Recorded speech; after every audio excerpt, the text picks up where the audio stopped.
Здравствуйте, смотрите в сегодняшнем выпуске. Сердар Бердымухамедов пригласил премьер-министра Японии посетить Туркменистан с визитом. В Туркменистане торжественно отметили День Каспийского моря.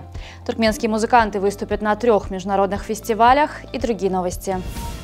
Президент Туркменистана Сердар Бердымухамедов в ходе телефонного разговора с премьер-министром Японии Фумио Кисидой пригласил главу японского правительства посетить Туркменистан с визитом в любое удобное для него время. В начале разговора Кисида выразил признательность главе туркменского государства за поддержку предложения провести телефонный разговор.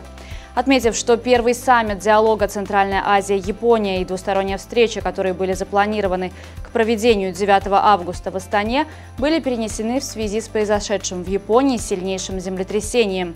Президент Сердар Бердымухамедов в свою очередь подчеркнул, что со скорбью воспринял сообщение о землетрясении в Японии. В национальной туристической зоне Аваза состоялось торжественное празднование Дня Каспийского моря, в котором приняли участие представители прикаспийских государств и международных организаций. Научно-практическая конференция «Каспийское море. Партнерство для устойчивого развития» стала центральным событием мероприятия. В рамках конференции обсуждались ключевые вопросы сотрудничества прикаспийских стран в области экологии, экономики и социальной сферы. В августе творческие делегации из Туркменистана примут участие в 3 крупных международных музыкальных фестивалях. 25 августа в Берлине на фестивале Young Euro Classic молодые туркменские музыканты представят национальные инструменты и мелодии в современной обработке. С 25 по 30 августа в Самарканде пройдет 13-й международный фестиваль «Шарк Таронелары», а с 17 по 31 августа в Астрахани состоится фестиваль «Каспийские сезоны», где выступит симфонический оркестр прикаспийских государств, включающий музыкантов из Туркменистана. В Акбугдайском этапе Ахалского вилаята Туркменистана планируется строительство современного торгово-развлекательного бизнес-комплекса. Застройщик приглашает местных предпринимателей принять участие в долевом строительстве объекта, который объединит возможности для шопинга, отдыха и работы. Новый комплекс будет состоять из 3 этажей и мансарды. На нулевом этаже разместятся фитнес-зона, складские помещения и детская развлекательно-образовательная зона. Первый этаж отведен под торговые площадки, включая маркет-зону и кофейню. Второй этаж спроектирован для офисных помещений и фуд-зоны.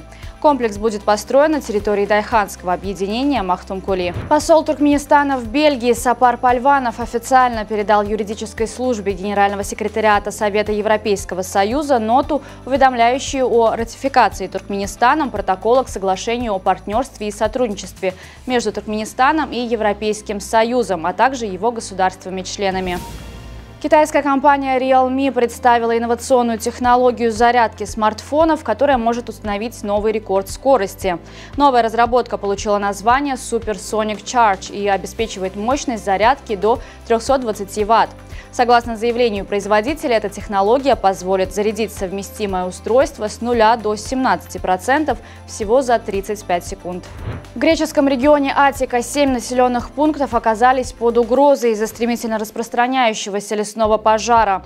Пожар вспыхнул в минувшее воскресенье вблизи поселка Варнавас и быстро набрал силу. В целях безопасности власти уже провели эвакуацию жителей исторического города Марафон. На окраинах Афин развернулась настоящая битва с огнем. Более 400 пожарных прилагают все усилия, чтобы сдержать распространение пламени. 14-летняя теннисистка из Туркменистана Илима Гусейнова стала серебряным призером международного юниорского турнира в Малайзии в парном разряде. Гусейнова выступала в паре с иранской спортсменкой Ханой Шабанпур. В финале турнира туркмено-иранский дуэт уступил индонезийско-непальской паре 3-6, 5-7. В одиночном разряде Гусейнова дошла до четвертьфинала, где уступила представительнице Таиланда. Илима Гусейнова является первой ракеткой Туркменистана и входит в 4 лучших теннисисток Азии не старше 14 лет. Она тренируется в Академии тенниса Ашхабад под руководством главного тренера сборной Туркменистана Мирали Гасанова. В текущем году спортсменка уже завоевала 3 медали на международных турнирах. Ашхабад завершил учебно-тренировочные сборы в Объединенных Арабских Эмиратах, одержав победу над местным местной командой FC Elite Falcons со счетом 2-1 в товарищеском матче. Эта игра стала заключительным этапом подготовки клуба к старту третьего круга национального первенства. Теперь команда возвращается в Туркменистан, где ей предстоит 16 августа встретиться с Ахалом на выезде в 19-м туре высшей лиги. На сегодня это все. Желаю вам хорошего завершения дня. Увидимся завтра. И не забывайте, что Туркменпортал – ваш самый надежный источник новостей.